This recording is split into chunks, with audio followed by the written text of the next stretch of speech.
I'm Lauren with the STEM Education Program at DRI, where we are creating engaging, research-informed, hands-on resources. This is our first video tutorial in a series that will show you how to implement the activities at home. The STEM Education Program creates green boxes that contain all the hands-on activities you'll see in this series.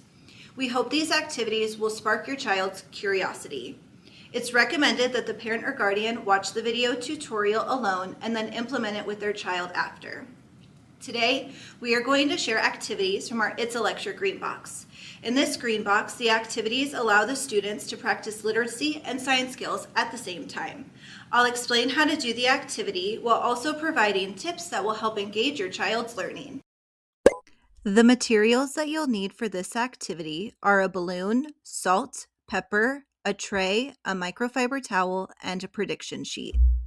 Show your child the materials and then share with them the vocabulary for this lesson. Static electricity, when electrons build up in an object and have extra push and pull. Next, you will explain that today's experiment is to create static electricity. This is when you'll want to grab a piece of paper and make a prediction. You will show your child the materials for the experiment and ask them what they think will happen when they rub the balloon on different surfaces in the house. Need help coming up with items to add to your prediction sheet? Check out the list below. And now it's time to set up the lab.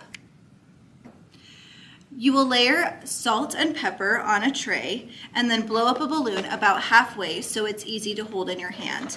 Ask your child to rub the balloon with a towel, charging up the balloon. This should take about a minute.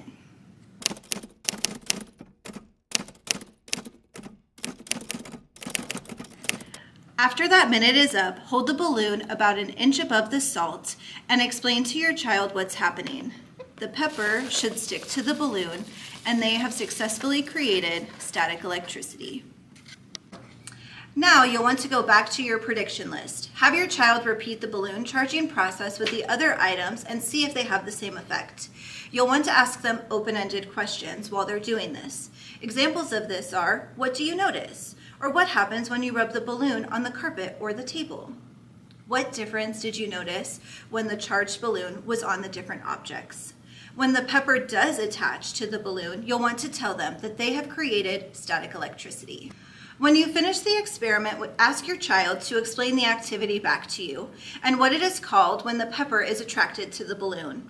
This activity is great for enhancing oral language skills and allows your child to come up with predictions. Give this experiment a try at home and show us the objects that you decided to test and share it with us on our Instagram. We would appreciate it if you could complete a short survey after doing the activity with your child. We'll see you here next week for another tutorial in this series.